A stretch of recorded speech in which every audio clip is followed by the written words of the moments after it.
ఎఫెసీయులకు రాసిన పత్రిక 4వ అధ్యాయము 11వ వచనం చూడండి. 11, 12, 13. మనమందరము విశ్వాస విషయములోను దేవుని కుమారుని గూర్చిన జ్ఞాన విషయములోను ఏకత్వము పొంది, అంటే పరిపూర్ణ మానవ స్వరూపం, సంపూర్ణ పురుషుల మగు వరకు, అనగా క్రీస్తునకు కలిగిన సంపూర్ణతకు సమానమైన సంపూర్ణత గలవారమగు వరకు. ఏంటిది? క్రీస్తుకు కలిగిన సంపూర్ణతకు సమాన సంపూర్ణమగు వరకు. పాయింట్ మీకు అర్థమైందా ఇక్కడ? ఇప్పుడు విలియం బ్రాన్హామ్ ఏం పొందుకున్నాడు? క్రీస్తునకు కలిగిన సంపూర్ణతకు సమానమైన సంపూర్ణత పొందుకున్నాడు. కాబట్టి చాలామంది ఆయనను క్రీస్తు అనుకున్నారు, కానీ కాదు. లేదు ఆయన క్రీస్తు కాదు. ఆయనే స్వయంగా చెప్పుకున్నాను నేను క్రీస్తు కాదని. ఆయనే స్వయంగా చెప్పాను నేను యేసుక్రీస్తుని కాదని. అవునంటారా? మరి ఆయన ఎవరు? అదిగో యేసుక్రీస్తు లాంటి కుమారుడు, యేసుక్రీస్తు లాంటి దేవుని కుమారుడు. Praise the lord. క్రీస్తునకు కలిగిన సంపూర్ణతకు సమానమైన సంపూర్ణత గలమారం వరకు ఆయన ఇలాగ నియమించెను, పరిశుద్ధులు సంపూర్ణులగునట్లు. ఏంటి పరిశుద్ధులు సంపూర్ణులు? క్రీస్తు ఏ స్వరూపములో ఏ పోలికలో ఉన్నాడో ఆయన వధువు కూడా, ఆయన కుమారులు కుమార్తెలు కూడా అదే పోలిక అదే రూపంలోనికి రావాలి.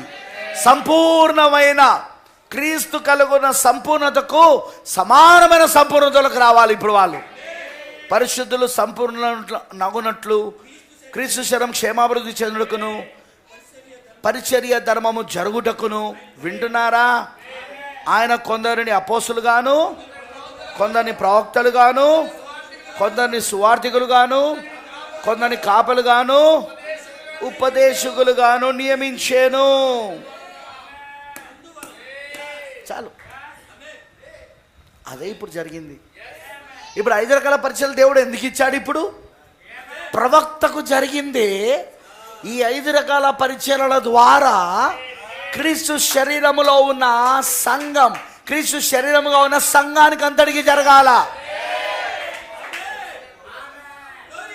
5 రకాల పరిచయాల యొక్క లక్ష్యం ఏంటిది? ఇప్పుడు సంపూర్ణులు, పరిశుద్ధులు సంపూర్ణులు ఉన్నట్లు క్రీస్తు శరీరము క్షేమాభివృద్ధి జరుగుటకు, ఆ పరిచర్య ధర్మము జరుగుటకు. ఇప్పుడు పరిశుద్ధులు సంపూర్ణులు అవడం అంటే ఏంటిది? క్రీస్తుకున్న సంపూర్ణతకు సమానమైన సంపూర్ణత కలగాలని 5 రకాల పరిచర్యలను దేవుడు నియమించాడు. అక్కడ మాకు పాస్టర్ అక్కర్లేదు, మాకు ఆదివారం చర్చ్ అక్కర్లేదు, మేము ఏ చర్చ్కి వెళ్ళాల్సిన అవసరం లేదు, మాకు టేపులు వేసుకొని వింటే చాలు, మేము పుస్తకాలు చదువుకొని వింటే చాలు అంటే, మరి ఇక్కడ లేఖనం ఏమంటుంది? నువ్వు సంపూర్ణుడు ఎట్లా అవుతావు? నువ్వు ఏ పరిచర్య ద్వారా అవుతావు? నువ్వు ఏ పరిచర్య ద్వారా అవుతావు? నువ్వు ఇప్పుడు 5 రకాల పరిచర్యల ద్వారా మాత్రమే నువ్వు సంపూర్ణుడు అవుతావు. నువ్వు, నేను అన్నది మీకు అర్థమవుతుందా? ప్రవక్త అయ్యాడు సంపూర్ణుడు, క్రీస్తు కలిగిన సంపూర్ణతకు సమానమైన సంపూర్ణత పొందుకున్నాడు. ఆ వర్తమానాన్ని ఆయన బోధించాడు. ఆ పొందుకునే వర్తమానాన్ని ఆయన బోధించాడు. ఆ వర్తమానం ఆయనకు బయలుపరచబడింది. పొందుకునే ఆ వర్తమానం ఆయన బోధించాడు. ఇప్పుడు ఆ వర్తమానాన్ని తీసుకొని 5 రకాల పరిచర్యలో ఉన్నవారు ఇప్పుడు క్రీస్తు శరీరమునకు, అదే సంఘమునకు బోధిస్తూ ఉన్నారు. ఎందుకు? పరిశుద్ధులు సంపూర్ణులు అవ్వాలని, క్రీస్తు కలిగిన సంపూర్ణతకు సమానమైన సంపూర్ణత వీళ్ళు కూడా పొందుకోవాలని. ప్రథమ ఫలముగా ఉన్న ప్రవక్త వలె, హల్లెలూయా, మొదటిగా అల్లాడించబడిన ప్రవక్త వలె వీళ్ళు కూడా అవ్వాలని 5 రకాల పరిచర్యలో ఉన్నవారు ఇప్పుడు తీసుకొస్తా ఉన్నారు. ఈ వర్తమానాలు ఇప్పుడు సేవ చేస్తా ఉన్నారు. వాళ్ళు 5 రకాల పరిచర్యల వాళ్ళ యొక్క సేవ ప్రాముఖ్యత మీకు అర్థమైందా? 5 రకాల పరిచర్యలలో ఉన్న సేవ ప్రాముఖ్యత మీకు అర్థమైనదా? మాకు ప్రవక్త సరిపోతాడండి, మాకు ప్రవక్త వర్తమానం సరిపోతుందండి, మేము ప్రవక్త టేబుల్ వింటామండి. ఆయన పాస్టర్ కూడా ఏం చెప్తాడు? ప్రవక్త చెప్పిందేగా చెప్పేది. అలాగైతే పరిశుద్ధ దేవుని వాక్యంలో ప్రవక్త ఎలాగో వచ్చి చెప్తాడని తెలిసి కూడా మళ్ళీ 5 రకాల పరిచర్యలు ఉంటాయని ఎందుకు రాస్తాడు? సరే, నేను ఇప్పుడు మీకు అర్థమవుతాను చెప్తా. ఇప్పుడు ఎఫెసీ పత్రిక రాసింది పౌలు గారు. పౌలు గారు ఎవరు? ప్రవక్త కాదా? మొదటి సంఘాల ప్రవక్త కాదా? మరి మొదటి సంఘాల ప్రవక్తనే 5 రకాల పరిచర్యలు ఉంటాయని రాశాడు అక్కడ. అలానే మన ప్రవక్తను అడిగితే 5 రకాల పరిచర్యలు ఉన్నాయని చెప్పిండు ఆయన కూడా. వధువు పరిచర్య ఉన్నది, 5 రకాల పరిచర్యలు ఉన్నాయని. అటు మొదటి సంఘకాల ప్రవక్త పౌలు గారు చెప్పాడు, ఇటు 7వ సంఘకాల ప్రవక్త విలియం బ్రెన్హామ్ గారు కూడా చెప్పారు. ఇప్పుడు అక్కడ ఓన్లీ మేము ప్రవక్తనే నమ్ముతామని చెప్పేటోళ్ళందరికీ నేను అడుగుతున్న ప్రశ్న, ఇప్పుడు మీరు ప్రవక్త చెప్పేది నమ్ముతారా? 5 రకాల పరిచర్యలు నేను నమ్ముతారా? పాస్టర్ అవసరమని మీరు నమ్ముతారా? ఉపదేశకుడు అవసరమని మీరు నమ్ముతారా? సువార్థికుడు అవసరమని మీరు నమ్ముతారా? అపోస్తలుడు మీకు అవసరమని మీరు నమ్ముతారా? సంఘములో ప్రవక్తలు అవసరమని మీరు నమ్ముతారా? ఇక్కడ సంఘ ప్రవక్తలు వీళ్ళు, ప్రపంచానికి పంపుతున్న ప్రవక్త కాదు. కొందరిని ప్రవక్తలుగాను అని పెట్టాడు చూడు, వాళ్ళు ఎవరంటే సంఘ ప్రవక్తలు. వాళ్ళు ప్రపంచానికి పంపబడిన ప్రవక్త ఒక్కడే ఉంటాడు, ప్రవక్తలు ఉండరు, ప్రవక్త ఉంటాడు. అతనే ఈ కాల ప్రవక్త విలియం బ్రెన్హామ్ అయి ఉన్నాడు. ఈయన అన్ని సంఘాల కోసం పంపబడిన ప్రవక్త ఈయన, ప్రపంచంలో వధువంతుడి కోసం పంపబడిన ప్రవక్త ఈయన. కానీ స్థానిక సంఘంలో ప్రవక్తలు ఉంటారు. ఎవరు వాళ్ళు? ఆ ప్రవక్తలు ఎవరు? ప్రవచించే వాళ్ళు. 9 వరాలలో ఒక వరము ప్రవచనము. వీళ్ళు ప్రవచించే వాళ్ళు అయి ఉన్నారు. వీళ్ళు అపోస్తల కాలంలో అలాంటి వాళ్ళు ఉన్నారా? చదవండి, అపోస్తల కార్యములో ఉన్నారు వాళ్ళు. అగబు అని ఒక ప్రవక్త ఉన్నాడు సంఘానికి. అప్పుడు పౌలు గారు ఇంకా రంగంపై ఉండగానే, పౌలు గారు ప్రపంచానికి పంపబడిన ప్రవక్త అయినా, ఈయన సంఘానికి ప్రవక్త అయినా. We must understand. చూడండి, ఇవన్నీ నేను ఎందుకు చెప్తున్నానంటే ఇది అవసరం. మేము 7 ముద్రల గ్రంథం చదివేస్తాం, మాకు పాస్టర్ చెప్పాల్సిన అవసరం లేదు.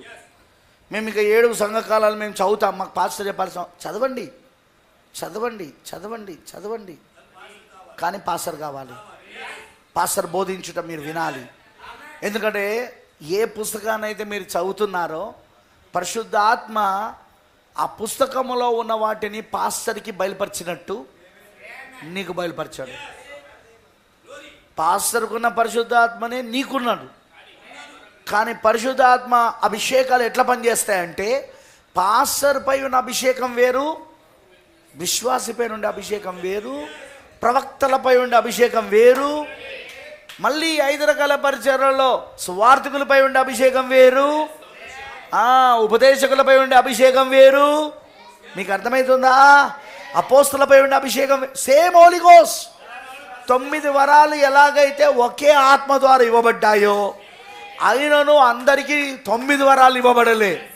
అది ఒకళ్ళకో ఆత్మ ప్రవచన వరం ఇచ్చింది, ఒకళ్ళకో ఆత్మ అదే పరిశుద్ధ ఆత్మ ప్రవచన వరం ఇచ్చిన వాడికే ప్రవచన వరం ఇచ్చిన అదే పరిశుద్ధ ఆత్మ ఇంకొకడికో అక్కడ అద్భుతాలు చేసే వరం ఇచ్చింది, స్వస్థత వరం ఇచ్చింది, భాషలు మాట్లాడే వరం ఇచ్చింది, భాషలకు అర్థం చెప్పే వరం ఇచ్చింది. అందరూ భాషలు మాట్లాడేవారా? కాదు. అందరూ ప్రవచనం చెప్పేవారా? అందరూ అద్భుతాలు చేసేవారా? ప్రవచనం వాళ్ళందరూ కాదు. హల్లెలూయా. పౌలు గారు చెప్పాడు. కానీ ఒకే ఆత్మ ఇంతమందికి ఇన్ని రకాలుగా ఇచ్చాడు.